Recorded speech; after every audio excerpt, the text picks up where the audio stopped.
They're off.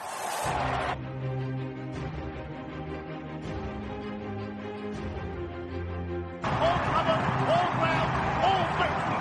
Franco won the Champions League and lives up to the title. Driven out up the running, Sire Grugy has seized the opportunity this season and he's going to land the biggest prize of all and lead the Derby field up to the line, and it's ruler of the world who won the Derby. A royal win in the Gold Cup. Esteban has done it. Esteban and Ryan Moore has won for Her Majesty the Queen. It's Mono to win the National.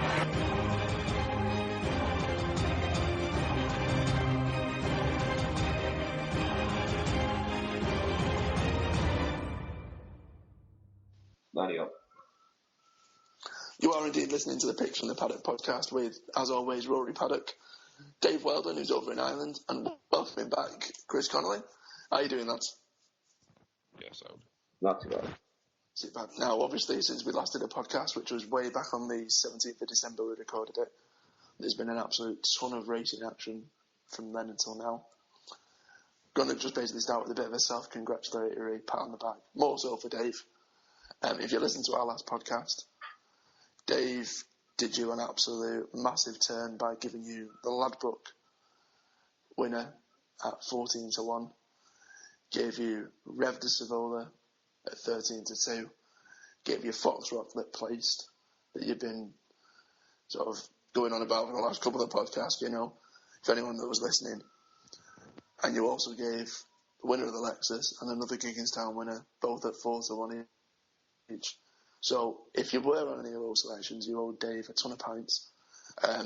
I chipped in after hearing Chris's pretty much banging on about Silviniaco Conti. He managed to convince me to go with that in the King George. So collectively we gave, 5 winners in a place. I think the only thing we didn't have a horse do anything in was the Welsh National. So by all means, we do accept cheques, we accept cash, send them in by post, whatever, PayPal, or just buy us a few pints. But not a bad few days there, Dave. No, it's good. Very good. Yeah, I can imagine so. Yeah. You said that you had the 2 Gigginstown horses you were saying off there as well, that you had them in a treble. Yeah, I had him in a treble with one Chris was playing on about on Twitter, Identity Team Henry Bromheads, which won its maiden hurdle very nicely as well. So it was a good day for Gigginstown, it was a good day for me. So that was 2 4-1 winners, and what was the Identity Team that winner? 7-4. 7-4. Yeah. Not a bad little learner. Little learner. Nice little treble. So obviously we had Dave's success, and you weren't on the last show, Chris, to kind of cash in your kudos for tipping up Silviniaco Conti like you had been pretty much on Twitter. That must have been nice seeing that lead from the front and win as well as it did. Yeah, it did exactly what I expected it to be honest. Came on from its Weatherby run. You know, anyone that took 7-1 like me were rubbing their hands right from the beginning. So, you know, great victory, great ride. Suitably impressed. Now, obviously, Chris gave the winner of the King George. You gave the winner of the Lexus, Dave. Were you impressed with the winner? I was. He didn't have the run of the race like he had. Like he won the Gem Wine Chase up and down Royal, and he won the Galway Plate over the summer. And both them 2 days, he had an easy lead and jumped in front and just wasn't caught. The day of the Lexus, he had to sit in behind 2 front runners, and then he just went by them quite easily and stayed on up the hill and ground that won't suit him. Very impressed. I was impressed with Silviniaco Conti as well. He did it very well, as was expected. I just think he's vulnerable on better ground come the Cheltenham Festival, and I would say the Lexus form, with on his own being so close in second, would boost that. Or Willie can't really read too much into that race. He'll be just set up for the Gold Cup. Ground's probably against him as well. And just in behind, I was disappointed that the Nas was only 4 lengths behind Silviniaco Conti. He's a non-stayer. He would have hated the ground. I just think Rolls Riches might have a bit more improvement. 8-1's a bit skinny. For the horse to take out a boat race, Carrick Lock. His first run back this season, pitched in at a high level, just kind of faded towards the end. showing probably a lack of fitness. Would need to jump a lot better around Cheltenham, as he proved last year in the RSA. So he'll probably be the horse to take out about a big price each way for the Gold Cup, as Noel Mead has a horrible record around Cheltenham, and Cheltenham County has it all to prove there. Now, obviously, Dave's kind of sort of words out my mouth there. What I was going to ask was, and I'll pitch it to you now, Chris. Dave's convinced that the Lexus is much better form than what Silviniago Conti did in the King George. Obviously, both the King George and the Lexus are seen as preambles, as sort of trials, as it were, for the big race at Cheltenham. You've got a different opinion. Convince us why the King George was a better race this year. Well, last year, sorry. Well, I do like Road to Riches, and I agree with Dave on most parts. What he said, the form looks quite solid around the first two, especially when you consider on his own, his place probably should have been awarded the Gold Cup in the Stewards Room last year. But, I just worry about the Lexus form. I worry that Bosworth was beaten out of sight in last position. I worry that Lord Windermere was just a place in front of him. I mean, we're talking about the last two winners of the Gold Cup finishing last and second last in a trial, so I'm not convinced that it's a very strong trial. I also think that the Paul Nicholls second season novice, I think Sam Winner, finished third in the Lexus. I think that pulls the form down a little bit. I'm not saying Road to Riches can't improve. I expect him to improve, but I suspect he's got, probably upwards of £10 to find with Silviniaco Conti.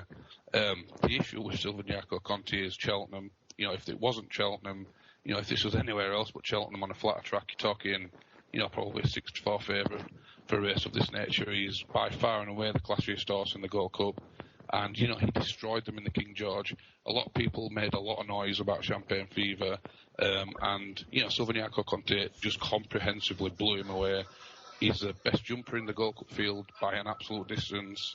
He travels well. The big worry with Silviniaco Conti again is the hill. He has blown up the hill before, but, these cheap pieces might be the making of him. And as much as I wouldn't want to be getting on at 11-4, I still think he's a much better horse than anything else we've seen over the staying trip. I think he's very much the one to beat. If he decides to put it all together at Cheltenham, he will win. On the off chance that he doesn't put it all in, I think Lord Windermere at around 12-14 to 1. I think there's a good chance he could get a lot closer to Road to Riches than the Lexus form might suggest. Jim Colotti knows what it takes with Gold Cup winners. You have to remember, 3-time winner on Best Mate, so he knows. And Lord Windermere turned up in even worse form last season when he won the Gold Cup at 33 to 1. So, I wouldn't write off his chances. Of the rest, I think it's a disappointing race. I think it's a genuine boat race. If you take out Silviniaco Conti, it's a terrible looking race. There is no class horse in the race, if you like. So, I hope Silviniaco Conti wins, but he won't be getting any of my money. No, I think, and I'll pitch it to you. I'll pitch it to both of you. Obviously, in the Lexus, we saw two previous Gold Cup winners finish last and second to last. Is there anything? I know that you obviously think that Lord Windermere is going to be a better prize and a decent enough prize now. But what makes you think that Lord Windermere will improve for that run, whereas Bosworth wouldn't? Being there, seeing it and done it, Rory. Cheltenham is very much a specialist track. Horses that do well at Cheltenham tend to go back and do better. And it doesn't matter what prices they are or what type of form they turn up in. Cheltenham is a novel, unique track. It's a specialist track, and Lord Windermere has shown you time and time again. I think he's been twice or 3 times now, and he's won twice. I know he's won twice for a fact. So, but why Lord Windermere as opposed to Bosworth? Bosworth's had too many hard races for my liking. I think when Silviniaco Conti fell a couple of seasons ago, I know it's you can't say it with any certainty, but I think Silviniaco Conti had that race shot to bits. He's travelling really well, and Bosworth just ground it out. He went into the Hennessy, and he travelled well in the Hennessy.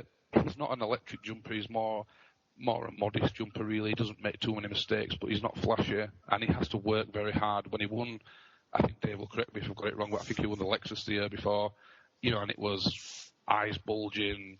It looked impossible for him to win, and, he was all out. It was a very, very hard race, and I think they may have left its mark on him. I think he might be pretty sure.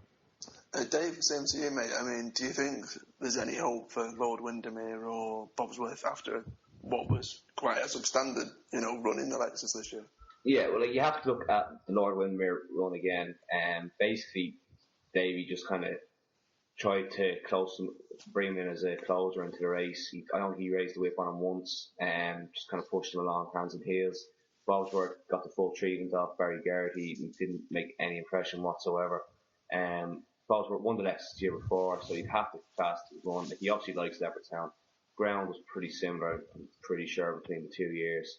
And he ran no sort of race, and he was back as well. So, like, he went off 5-2 favourite. Like, he was back to run a big race as well, and he was rated £3 higher than Oak Richardson, finished at least 10 lengths behind him, if not more. Lord Windermere has won the RSA, and now he's gone on to win the Gold Cup last year. He obviously goes around Cheltenham. Jim Coulty can train the Gold Cup winner and ride a Gold Cup winner, as Chris alluded to. And I just think that's been the plan the whole time. He'll be better on better ground as well. Whereas Bosworth just seems to be out of luck with the game, really, like given his run in the Gold Cup last year as well. If he'd run well in the Gold Cup last year and had a substandard run in the Lexus, you could forgive him that, but it's not the first bad one he's put in a row now. Another thing as well that I'll kind of throw at you, just the last sort of thing on it. Actually, just before I get that, I'll kind of give my opinion. I was markedly impressed with Silverniaco Conti in the way he won the King George. I think that was the best performance out of any horse in both races.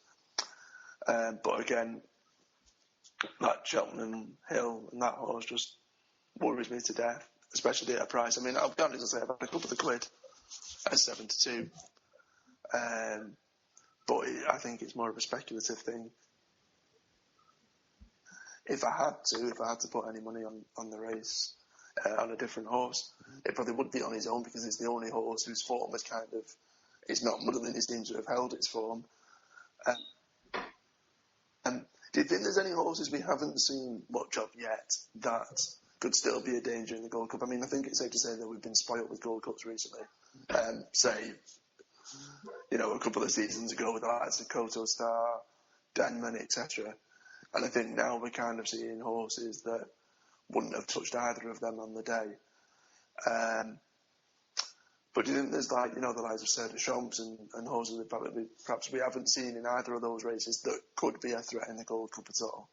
Or do you think the winner probably will come from either of those races? I'll go to you first, Chris. I think Serta Champs is a type who could do well. I think, Cheltenham is made for him. I think the Hill will play really into his strengths. Like I've said before, I've banged on about it all season. I think it will be a boat that wins. I think it will be something that powers up the Cheltenham Hill, past the classier horses. So, he's definitely got a chance.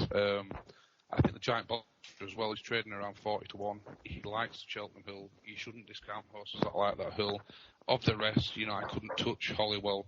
I couldn't have him with your money. No. Bobsworth is ridiculously short. Boston Bobby, I mean, he makes some sort of appeal at around 16-1, but, it's a congested market. There's too many things that I would consider to be much of a muchness. So, if I wanted to go with a real big price, probably Serta Champs, but, Lord Windermere makes plenty of sense at double figure odds. Dave, is there anything that we haven't seen running either of the Lexus or the King George that could possibly pose a threat, do you think? Not really. I just looked through the odds here and couldn't really stand them out. I mean, do you think the winner's probably going to come from those races?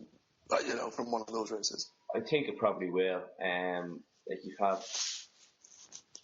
to be honest, it'll either come from either of them races. I can see Lord Windermere run an absolute smashing race again. Whether he'd be good enough to win it or not, whether he'll get everything falling into place, it's hard to know. But the only one I could see running the big race that hasn't won either of them races would be Shut the Front Door, and that's if they go down that route. They might just go down the national route with that horse and not bother running them in the Gold Cup. But he's about 20 to 1 at the moment. He's the only one that hasn't won them races I could see maybe taking his chance for running the big race.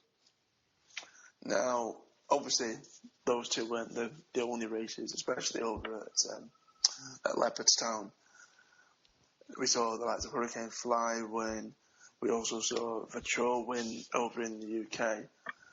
Vachor lose even, in Ireland. Faheen win. So there was some decent quality action. Was there anything, I know that you obviously went to the final day over at Leopardstown, David, was there anything that you were impressed with in those 4 days at all? Away from most events. Yeah, there was, well, actually it wasn't in Leopardstown, but there's a horse that I think has a great chance at Cheltenham. It's either going to go in the JLP or the Arkle. Gilgamboa. He ran a grade 2 down in Limerick over there at Christmas Festival. I think I'll have a cracking chance in whichever race it goes to. And I've actually backed it in Bolton just to cover myself. It's 8-1 in the JLT and I think 16-1 in the Arkle. Both massive each way prices.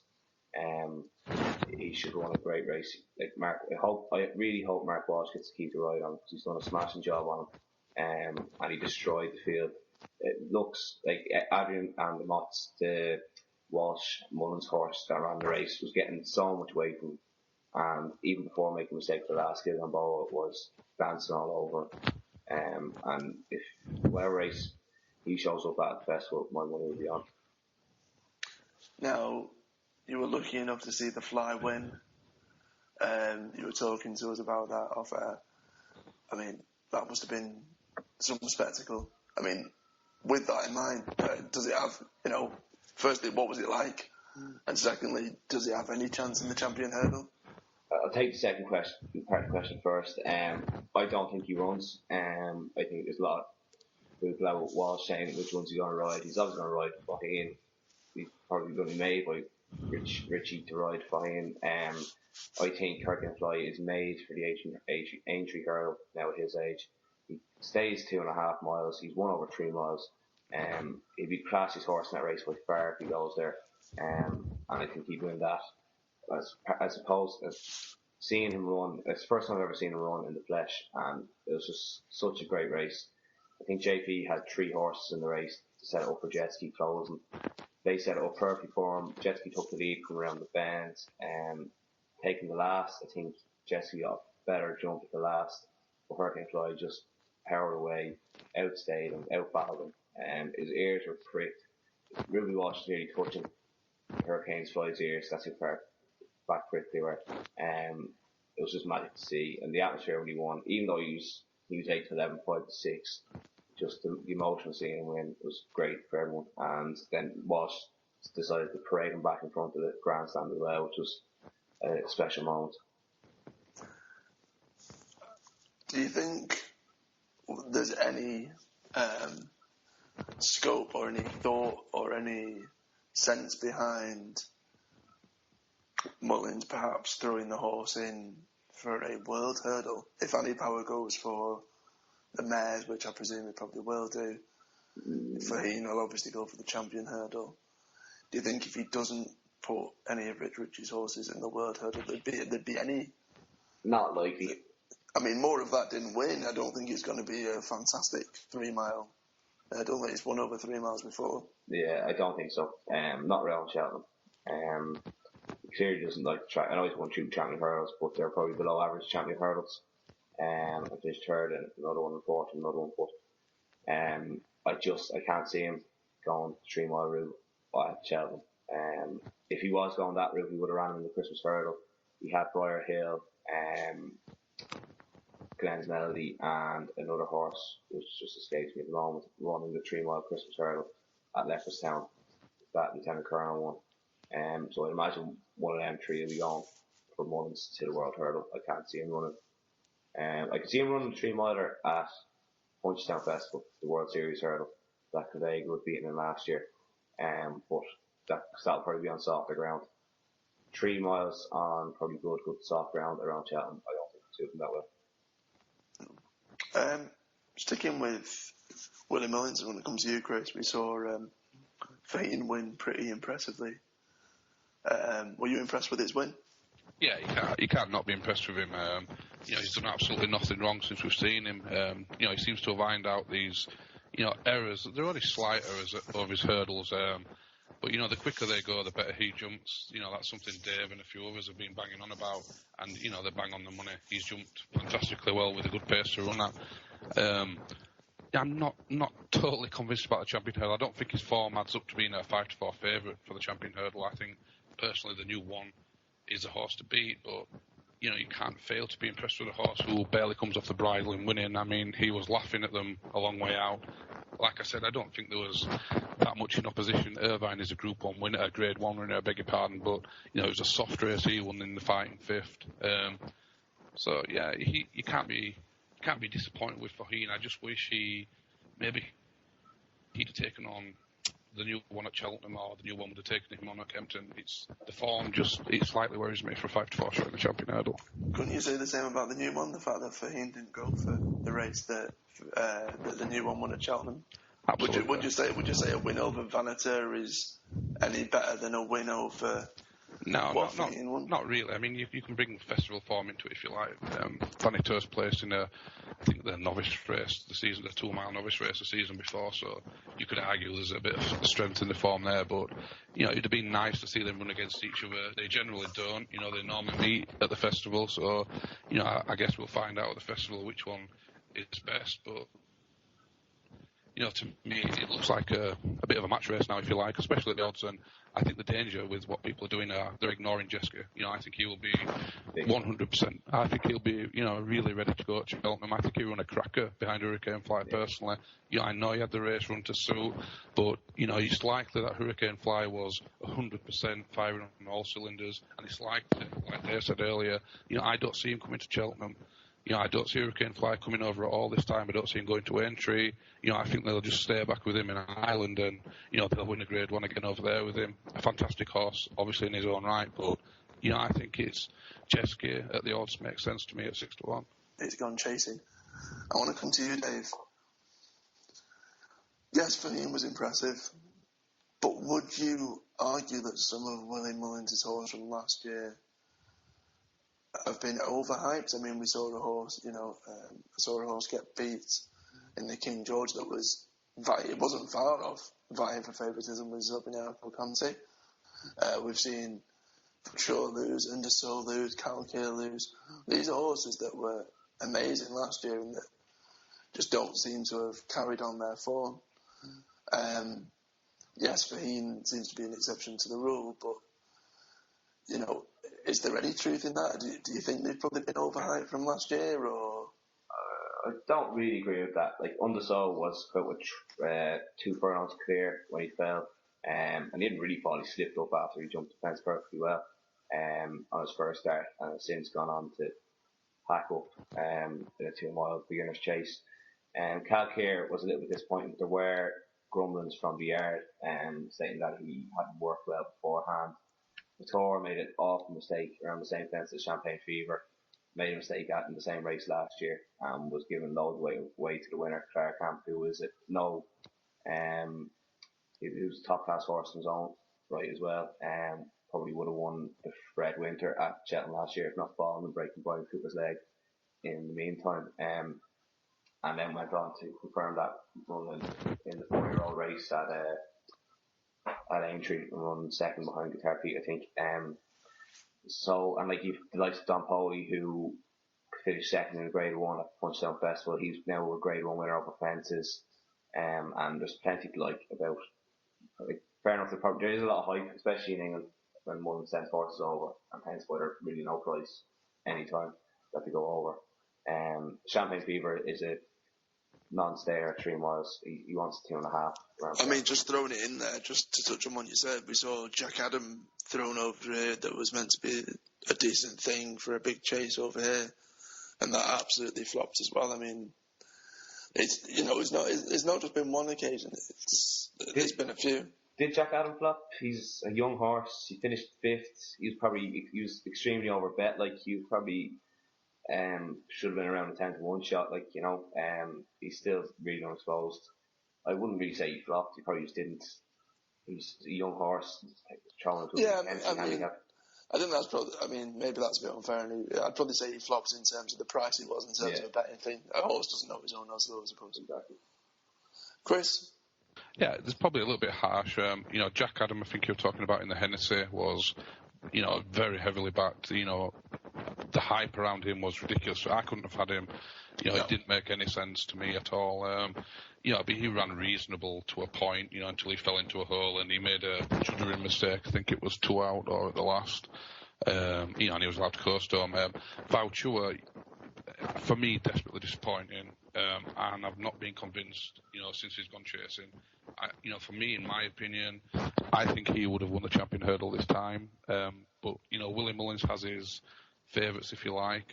He didn't put any power in the champion hurdle last season because he didn't want her to step on Hurricane Fly's toes, and it turned out to be a bad mistake in the end because she got beaten a 3-miler and Hurricane Fly, got trounced in the champion. So, I think he's got that many horses. It's difficult for him to spread them about. He doesn't want them to run against each other, especially his star horses. But, Voucher for me, that would be a big disappointment. I just do not see the sense in him going chasing. I'm not convinced of him as a chaser. I think if he goes to Cheltenham, the fences will find him out. So, there's a room for concern, if you like. Another one, just while we're on the subject, Briar Hill. He was favourite for the Stayers race for a long time in Ireland the other week until the day of the race where he went for a massive walk in the market. Ruby Walsh decided not to ride him, which probably explained the drift. But there was a lot of noise coming out of the yard, and there was a lot of rumours online that he wasn't working well at home, and clearly he mustn't have been working well at home because he ran a poor race. So there's concern for the Mullins horses, but I think that the UK press probably overhyped them more than anything else. Do you think? I was going to say the value for the horses that we've just kind of rattled off. Do you think all of them in that case? And I'll ask the same to you as well, Dave, in a second. Do you think all of them are shorter prices than what they should be? So we'll look at Fahim, we'll look at Voucher, we'll look at Underso, we'll look at perhaps any novices he may have as well. Do you think you automatically take 2 or 3 points off the price simply because they're Willie Mullins horses? Yeah, of course you do. You have his novice hurdlers, for example, they are untouchable. He can place them in Ireland, the UK at Cheltenham if he likes. He can go to France. He dominates that division. And what we saw with the likes of Champagne Fever, for me, this was a horse who was always going to struggle this term. I think he will be difficult to place. I don't think he's a genuine 2-miler. He's not a 3-miler, that is for certain. So, he's one of them horses who's going to be hard to place. And there's a few others. Once you go from the novice hurdling route against the big boys over fences, completely different game.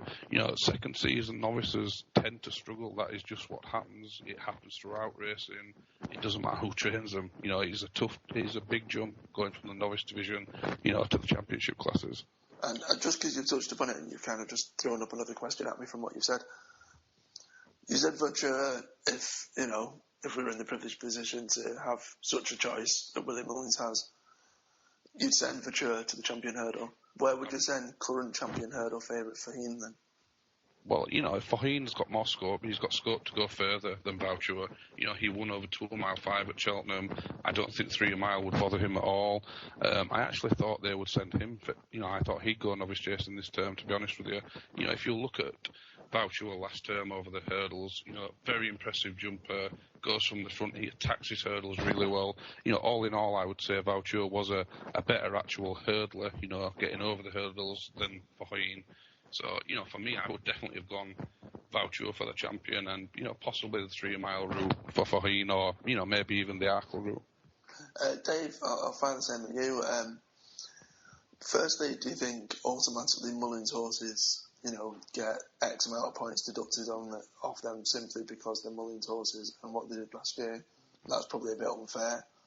And secondly, I'll ask, do you think Willie Mullins is campaigning his let's say 4 best horses, let's say Underso, Fahim, Voucher and Annie Power? Do you think he's campaigning those 4 horses from what we can see at the right races, in your opinion?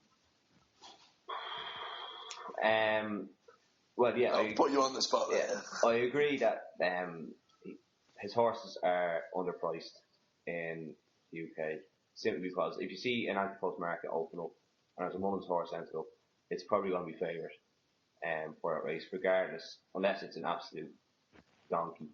It'll be favourite for whatever race he goes for. I think Champagne Fever was in and around.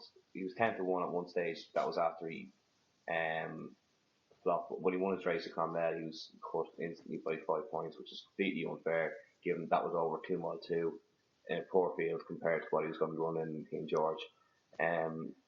Jack Adams, we touched on already, was much shorter than he should have been. And Fahim, on his first appearance as a second season novice, fair enough, it wasn't the deepest race, but he was 1-2, 1-3. that day. It's completely underpriced. He should have been probably an even money shot. And just touching on where, like, Vittoria's probably going to go, the suspicion is Vittoria's going to go for JLT and Undersoul running the Arco, which is probably the wrong decision.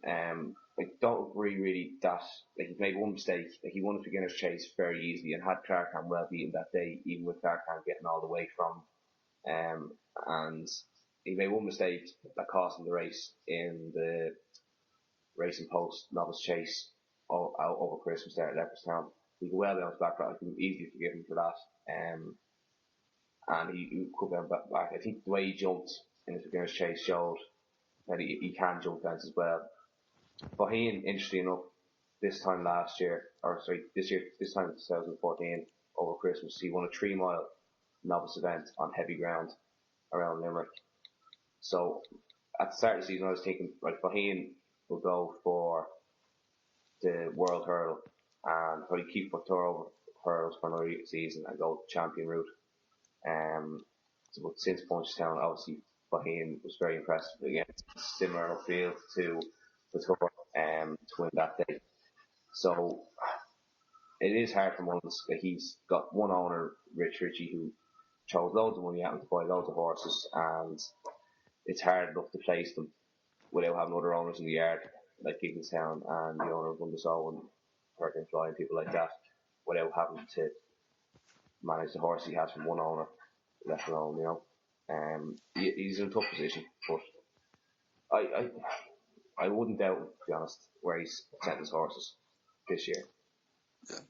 Yeah. Obviously, moving on. Other things that have been going on over the Christmas period and relatively recently, we saw Sprinter Sacre worked at Newbury. By all accounts, he did it well. He did it as expected. The horse hasn't been on the race course since, I think, it's December 2013, in which it pulled up. The bookies have halved the horse's price from what was 4 to 1 to some bookies have to about 2 to 1 for the Queen Mother at Cheltenham. I didn't see the horse work, but do you think that's a massive overreaction, or do you think he's worthy to be as short as that? I want to come to you first, Chris. It's a massive overreaction. There's a lot of trust issues with Sprinter Sacre. Firstly, we talk about this heart complaint that he had. There was no definitive answer as to what was wrong with him, when we last saw him being pulled up. So I think it's a very, very big risk. I think a lot more can be read into it. Nicky Henderson decided to go trotting all over the show with him. He had a lot of races and he upped him in trip as well, which I think may have bottomed him out, actually. I think it's probably more due to that rather than any, illness or, big problem with him. He may have fallen out of the game, going at that extra trip. I don't think there's any need for it. I certainly wouldn't have done it. You have the Star 2 miler, why would you do such a thing? But as for his price, if you were telling me Sprinter Sacre 2 to 1, or you want to go 4-5 to 1 for Sire de Grugier, I'd be much happier going with Sire de Grugier at this stage. He's got an awful lot to prove, Sprinter Sacre. Yeah, obviously, if people have been listening to the podcast, I've been banking on about Sire de Grugier, and I will try my best to limit it this episode, but I'm afraid it probably won't be limited. You said it's one of those, if you were confident that Sprinter Sacre was going to be fit and back to its best, then brilliant, you'd be happy, you'd take it all day. But what I would worry about is whether or not they actually don't give Sprinter Sacre a prep run. If they just send it straight to Cheltenham. If they did that without seeing it on the race course and it was still favourite, I don't lay horses, but I couldn't touch it with anyone's money. Dave, your thoughts? Yeah, I seen a replay of him working, and there's one fence in particular that he jumped down the back that really kind of disturbed me. Like Barry said, he felt great in his hands and all that, but he landed on the fence. And this is a horse who's probably never made a mistake over fences in his life. he landed on the fence. He just didn't show, to me, he didn't show the same. I'm not a jockey, I've never sat on a horse in my life, but he didn't show the same exuberance that he showed before he had this mythical heart condition. Like in fact, he was schooling with Thanks for That, who, as we all know, is a bit of a mule as well. And it took him a while to get it by him and go clear of him. So I have my doubts. And 2-1, you're right, it couldn't be back to 2-1. And if he goes in the race to Ascot and wins, even if wins by a length, it'd be 5-4, 6-4, and that's just a ridiculous price. No, I think it's what you guys touched upon as well. I think it's a massive thing with confidence. We forget that at the end of the day, horses are animals. They don't necessarily think like us. And if there's something that's disturbed them, something that's shook them up, and it might not be at a fence or it might not be at a racecourse, could be back home. I mean, I heard rumours, after this heart condition thing, when they were thinking of bringing the horse back, and there was rumours and sort of murmurs coming from the yard that the horse wasn't training as it used to, hence why it's been off the track for such a long time. And it wasn't putting in the performances that it was doing. So they really had to work on this horse to get it back to somewhere where it was. And I just think, I guess a little bit how Bobsworth is a horse where it's just had that many tough races, it just probably doesn't want to know anymore. This horse has probably just had enough scares, enough spoofs, enough, whether that's a mental or physical thing, whatever, going on that horse probably doesn't want to know as much anymore. And if, like I said, I didn't see it working, if you said with what's happened, then that's probably an indicator of something like that. But anyway, I digress. I mean, let's not take anything away from the horse. The horse is a fantastic horse.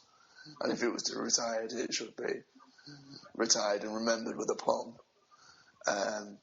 But for it to be halved in price when it's not actually raced, I can only agree with you both and just say that's ridiculous. I think that's pretty much us. We've covered with everything. One thing I will put you on the spot with, lads, and you can have a couple, and I know you've given Gilgamboa, Dave. From what we've seen, it doesn't have to necessarily be horses that we've seen over this time, but whether or not there's been any clues in terms of races that you've seen that's given you more confidence about a horse that hasn't run, or whether you've seen a horse run over the Christmas holidays and since the middle of December to now that's given you more confidence about Cheltenham. Yeah, if you've got one or two horses at this point, so obviously what are we now? First week of January.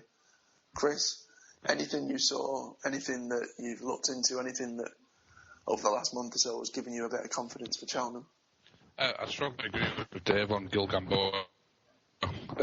Very, very impressive, lovely profile, improving all the time.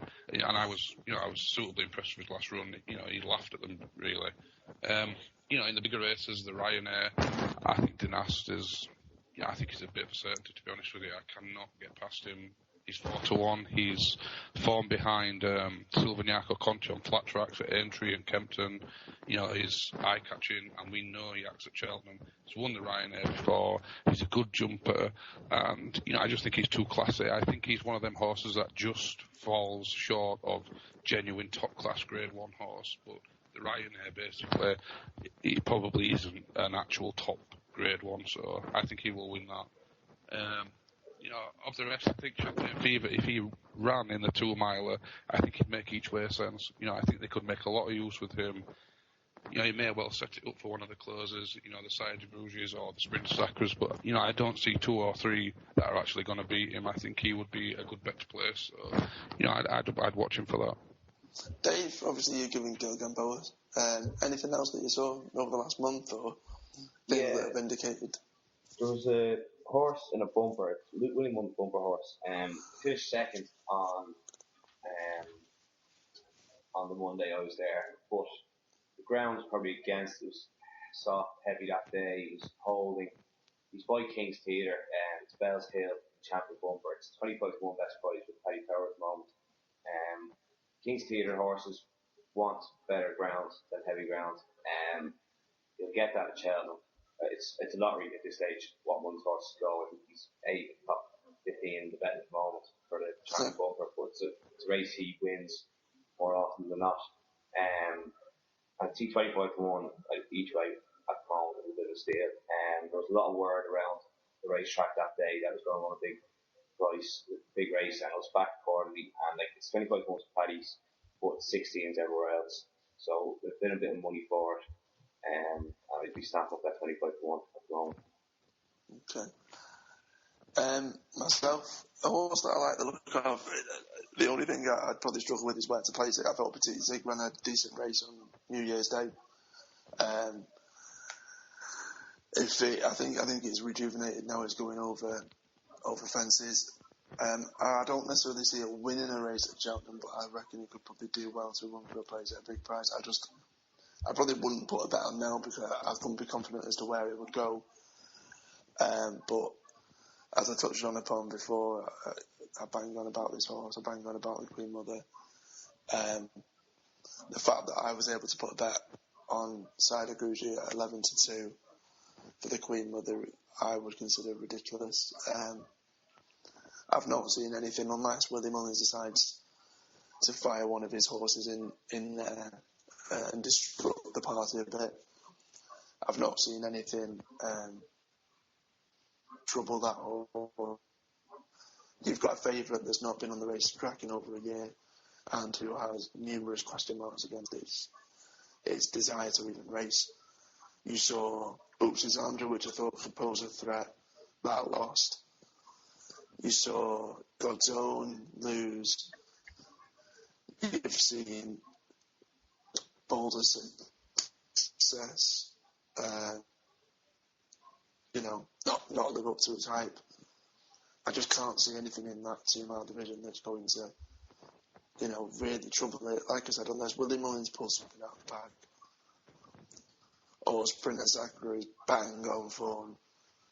But the fact that I was able to get 11 to 2 with Paddy Power for Cider Grugy, that's making profit even if it plays in the top 3. Obviously, if there's 8 winners, I've absolutely lapped up what I was talking to the guys off air, and it's the biggest bet I've ever placed.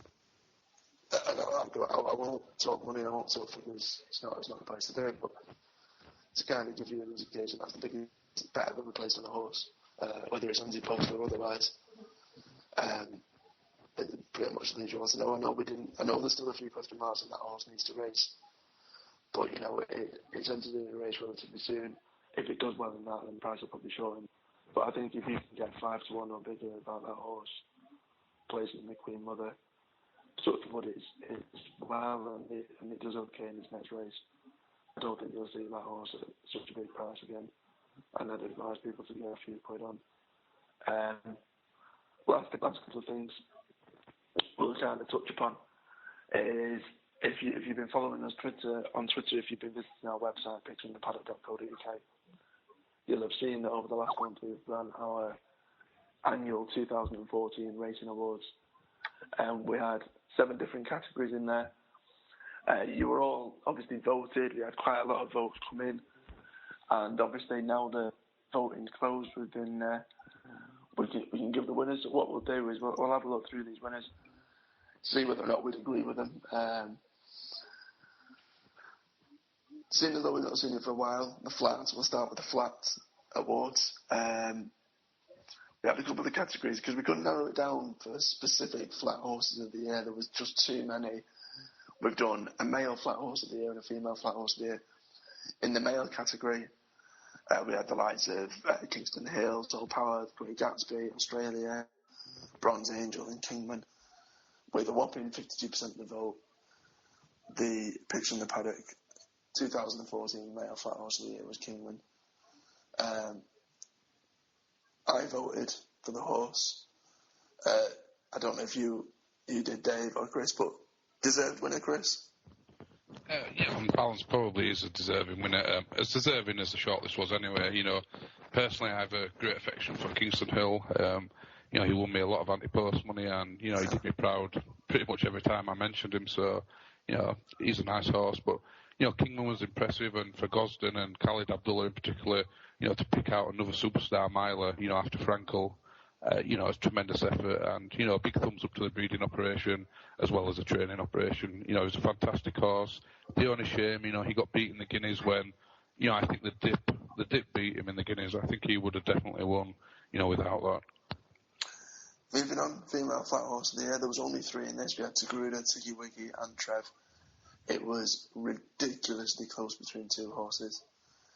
But by virtue of 1 vote, Tiggy Wiggy is our 2014 female flat horse of the year. Trev was pipped to the post by 1 vote. Now, personally, and this is, I'm not going to start disrespecting those that have voted and our followers. Personally, I would have liked to have seen Tagruda up there, up there vying for it, or at least closer than what it was. Dave, your thoughts on Tiggy Wiggy taking that prize? Well, out of 3, you couldn't give it to Trev. You just, I don't know who was voting for, vote for her. She plotted up to win a Group 1. All these silly excuses coming out of the yard and all that. But Tiggy Wiggy out of 3. Again, I agree with you. Tagruda probably should have been closer, given on for Oaks win. But yeah, Tiggy Wiggy has improved a lot since she was beaten at Royal Ascot. And that 2-year-old form probably won't follow next year. Obviously, it wasn't just about the horses, guys. We also had votes for trainers and jockeys alike. We had a vote for the flat trainer of 2014. We had likes of Aidan O'Brien, David O'Meara, Dermot Weld, Edward Lynham, John Gosden, Richard Hammond Jr. in there. Those were the 6 names that were put up for nomination. It was all pretty even, the votes were relatively even across the board. But the one that's won is Richard Hammond Jr. Don't get me wrong, he had a decent enough season. However, I would argue, again, just my opinion, and it's Richard Hammond Jr. that's won the award. But personally, I would argue that the ammunition that he was left by his dad, he's probably ended up with a substandard performance. I would argue that David O'Meara should probably be up there. He doesn't have the best of horses, and he had a really good season. The likes of Dermot Weld finished 2nd, so that's fair enough. But I personally would have had John Gosden in there, finished joint 3rd with Aidan O'Brien. But I'd have had John Gosden from the leaps and bounds ahead. Grace, your thoughts? Yeah, I'm pretty astonished that Richard Hammond Jr. has been given the award by our listeners. But, he's got a decent string, obviously, we know that. And Richard Hammond Sr. will be, a big part in that yard still. He did have an underpass season, in all honesty. The ammunition he has, you expected a little better at the bigger meetings. He was a little in and out, if you like. And I thought John Gosden, he probably did enough on, in all fairness. Tagruda, she won the Oaks, she won the King George, she ran a smashing race in the Arc. She was fantastic. And, you also had Kingman. We're talking classic horses now. In races he's dominating. Gosden just keeps going. He keeps finding superstars. Dermot Weld deserves a big mention. He's been around for years and years, and he's as dominant as ever. Superb trainer, the master trainer. We all bang on about Aidan O'Brien, but the Dermot Weld yard, they've been here longer than the mother-in-law, and he deserves a mention. Now, moving on from trainers as well. We had 2 categories based on jockeys, but we didn't do it specific for flat and specific for jumps. We did it just across the board. Firstly, we'll start with our apprentice/amateur jockey of 2014. We had 2 from the flat, 2 from the jumps that were all able to be nominated. We had from the flat Sheen Murphy and Cam Hardy, and over jumps we had Sam Whaley Cohen and Gavin Sheehan. Obviously, there's probably others in there that deserve a mention too. Of those 4, the runaway winner with more than half the votes was Sheen Murphy. Personally, I think that's pretty spot on for him to go from winning pretty decent handicaps to getting a really good job under the Qatar Racing. I think is, in terms of this year, he's had a better year than any apprentice or amateur jockey. Dave, thoughts on that one? Yeah, no, I completely agree there. Oisin Murphy was by far the standard candidate on the flat anyway. Rolled out his claim and got off the top job. Riding out of his skin.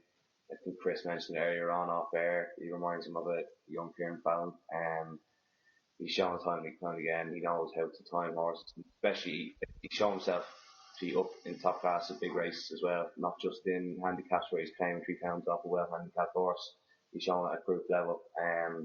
One I would give a mention to would be the champion condition on the over the jumps as well.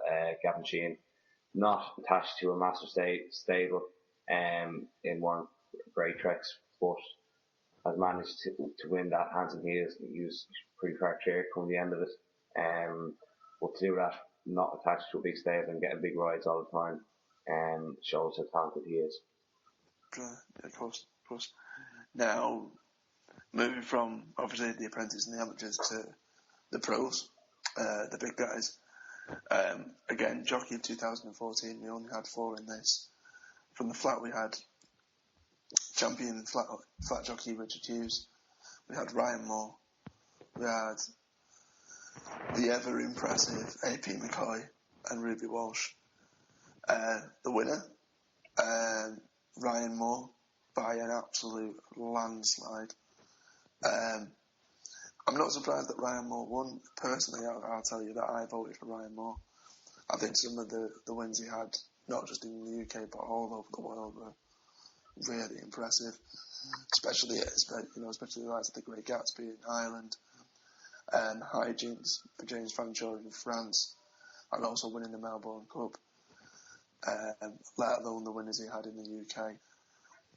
The one thing I am surprised about, and I'm absolutely astonished at our followers and our listeners, and everyone that's voted, is that AP McCoy is joint last.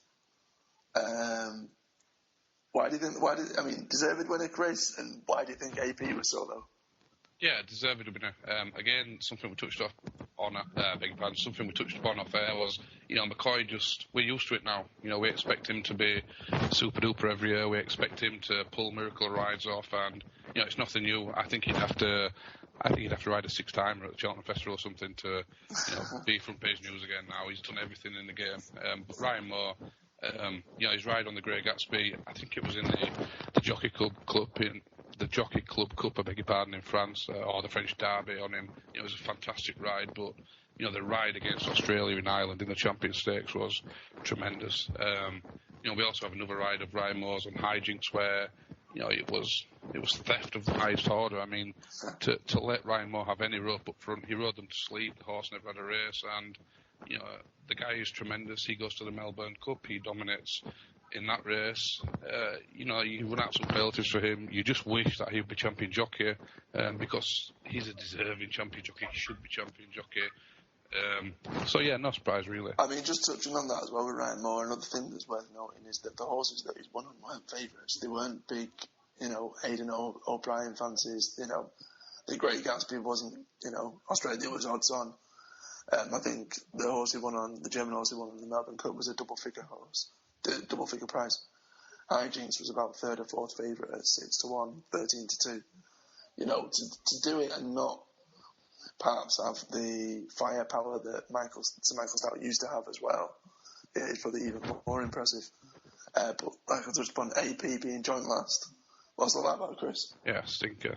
You look at jockeys like AP and Ryan Moore, and you can probably add 4 or 5 lengths to wherever their horse is going to finish. That is how good they are. The cream jockeys, that is how they are. You wouldn't swap McCoy going over the last against anyone in a finish. You wouldn't swap with Moore on the flat in a finish. The strength of the men, the timing, just the feel they have. They definitely add to horses. That is how good they are. But yeah, I'm astonished McCoy managed to finish last. He certainly doesn't do much of that when he's riding. No.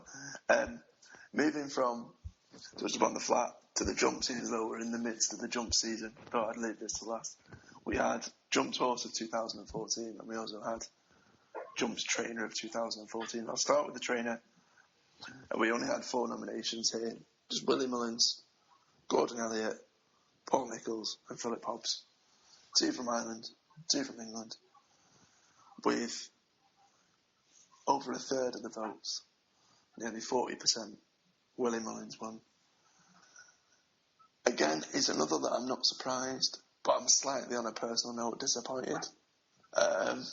Again, not taking anything away from your listeners. I just think that, I hate to say it, but the races that he won at the Cheltenham Festival in 2014 were races that he probably expected to win, and he also lost quite a few races that he was expected to win. Annie Power, for argument's sake, in the World Hurdle. Hurricane Fly didn't show much in the Champion Hurdle. You know, he had 2 novices in Quebec.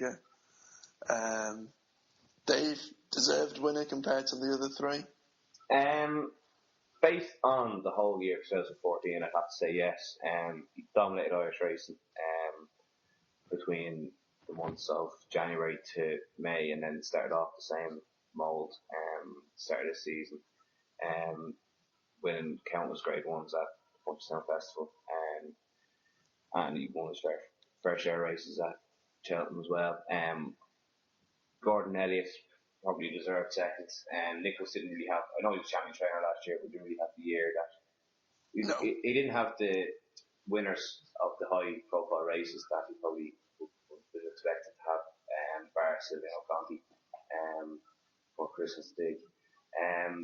But I think this time next year when we're doing this again, Gordon Elliott will be the top one there. He's had a smashing year to date so far. Of the 6 days we've had it? No, well, including the jump season, as it were, from October, November. And the last one, and I'll come to you both on this at the end of this, Trump's horse of 2014, and I am so chuffed this horse has won. It's a horse that I ummed and ahed about putting in to the nominations when we've discussed it between us. We had Fahine, Fature, Cider Grugy, more of that, and Balthazar's King. And the Philip Hobbs horse has come out on top, the lesser known horse. I voted for the horse, and I am so chuffed. I mean, as I'm sure people know, I'm a huge Cider Grugy fan, but what this horse did, Balthazar's King, it just couldn't be rivaled over the races it's running this year. 2 wins at Cheltenham, a 3rd in the Grand National, and the win over in France this year. Compare that to, you know, more of that subsequently didn't beat, Boucher that subsequently didn't beat. Fahine hasn't, so I'm surprised that wasn't probably the one to bring in. And Cider Grugy as well, that's not been beaten for a good while. I'm surprised that wasn't, the winner. So I thank everyone who voted for putting that horse and seeing intent that horse won. Deserved winner, Chris? Yeah, absolutely. He's not quite what you'd call a graded horse. He's certainly not a Grade 1 horse, but he's a tremendous horse in his own right. A very, very high class handicapper. I think he's won 6 out of his last 8. And he started off that sequence off 139. I think he's now on 153. So you can see the progression there. And we're talking an 11-year-old horse now. We're not talking a spring chicken. We're talking an experienced, a bit of a warrior in handicap terms. And his efforts, at Aintree was fantastic. I mean, he finished second in the event, actually, 5 lengths behind Pinot de Rey. But, the improvement the horse has shown has been tremendous. And, for Philip Hobbs to bring him out year after year, he's not just a cross-country specialist. He is a genuine top-class handicapper. And, I think it's just desserts, really. I think if you're going to be improving, upwards of £10 at 11-year-old, we're talking a serious horse now. Yeah. Dave, happy with that? Happy enough, yeah. You can't really knock Balthazar King for what he achieved last year at Cheltenham Festival win, run so well at Aintree, and then go off to France to win well over there. He's had a fabulous year. I think I'd vote myself for Cider Grugy, just given on what he achieved in the 2 mile division. He was basically untouchable. And that was at the highest level. But you can't really argue about Balthazar King win. Now, the last thing obviously I know it's been a marathon podcast, so I apologise if you're still with us and you're still listening to us, and thank you. One last thing we'll end with, obviously, we've had the end of 2014. As a website, we obviously publish our results. We publish whether we have a loser, a winner, or otherwise with any selections we put up. If you haven't been on there, by all means jump on pitchonthepaddock.co.uk, and we've got a little subsection that says tipping statistics. We've also thrown out a few bits and bobs on Twitter as well. But just to kind of keep you in the loop, We had a fantastic year. We had 1,702 selections that we posted. We've returned a profit of over 302 points. You know, we had fantastic winners, like Cheltenham. You know, we had a Guineas win. Various different wins, big handicaps, big races. And that's obviously from the team of 8 of us. I personally, from the guy who kind of runs the show a bit, as it were, behind the scenes. I want to obviously say that's to everyone that writes for us. But on a bit of a note with the guys that I've got, obviously the 3 of us have chipped in with our fair share of winners throughout the year. I'll come to you, Dave. Your sort of highlight in terms of who you selected, or is there a big race winner, or a really good day that you remember in terms of tips that you've given for the site? It was probably a Sunday a month ago now, but I gave 3 tips as I usually do on Sunday. Bill Gamboa in beginner's chase, Harvey Hogan in a handicap, and Cato Grand Mogul, I think it was, in the novice event as well. The 3 of them all won. They were a relatively short price, but they weren't when I tipped them. But the Weldon factor came into account, and they were backed off the boards. Well, it was the Weldon factor, obviously. Yeah. Backed off the boards, and all did what they were supposed to do. You can't beat that. I mean, you know, it's kind of a standing joke, and I'll let the listeners into this. It's kind of a standing joke that I was the guy who set up the website. I've been writing the longest, I've given the most tips, but I've never given a treble. I've never had an across the board for any day, any selections. It will happen one day. However, in the year of 2014, it just didn't. Chris, your highlight of the year, did you give any? I know that you obviously gave the likes of Miss France for the 1,000 guineas and various other winners as well, but is there anything particular that stuck out? Or? Yeah, I thought Kingston Hill and Levitate were really good days for me. You know, I'd been on them Antepost and, you know, beat the drum loudly in their favour. But, you know, probably my favourite moment, and I've been lucky enough, you know, to have a couple of multi-bets up. But, you know, I had a 192 to 1 fourfold land on the Jumpers Bumpers last season, which I don't think I'll ever bet that. You know, I may better it in terms of a multi-bet that lands, but... You know, for a Jumpers Bumper day, you know, that was quite impressive. I was impressed with myself, I must admit. Exactly. For anyone who's not been following the site or following us all that well, now we do 3 selections a day, sometimes a little bit more with different articles. But back then, we think it was a Sunday or something. It was a Sunday race, and it was horrible racing. And we used to have to put up 4 selections. It was Christmas Day. And it was on the all weather, but it was jumpers, and it was all like flat jumpers, flat racing. It was horrendous racing. They were big fields as well. They weren't small fields. They were talking like at least 10 plus runners per race, and you ended up with a fourfold at 192. Coincidentally, one of the horses that was in that run Rush's front has turned out and has been a pretty decent horse, but yeah, I don't think anyone could have done that, so props to you. Personally, as you guys are quite happy to rub it in, I've never come up with a treble or a fourfold, but I will say that Cheltenham this year was quite good for me with 2 33 to 1 winners. Hawkeye, and I'll give Chris a little bit of credit because he'll probably rib me if I don't. Giving Hawkeye, it was the first time I'd ever been to the Cheltenham Festival and to tip up and back a 33 to 1 winner. And it seemed that quite a lot of people had backed that horse from what we'd said on the website. So, you know, when you see tweets of people saying they've won hundreds, and that's what kind of makes it all worthwhile. And then I went and did it again a couple of days later with Gigginstown, Very Wood, winning at 33 to 1 as well. You know, to have put those 2 in and put those 2 up in the space of just 3 days at such a big meeting like the Cheltenham Festival as well, I think I'll top that, unless I get this elusive threefold that, you know, just seems out of my grasp. But again, another one that has probably been a couple of days that you can all probably take the mick out of me for was, for all that I've had good days, I've had 2 relatively annoying ones. I was close to my threefold when Sirius's Eagles was disqualified, and I had the other 2 up, and then 2 weeks later I decided to have an 8-1 winner, a 12-1 winner, and then a Barry Geraghty odds-on favourite over in Ireland. He's only ride of the day, goes and loses and finishes second. But, you know, as they say, that's the aim of the game, that's the gamble, that's the risk you take. Obviously, thank you for listening. If you've got any questions, queries about anything we've talked about in this sort of end-of-year special, jump on our website, email the show, grab us on Twitter, it's @PixPaddock, like us on Facebook, whatever it is. Thanks for your support for 2014, and obviously make sure you listen to our next episode as well.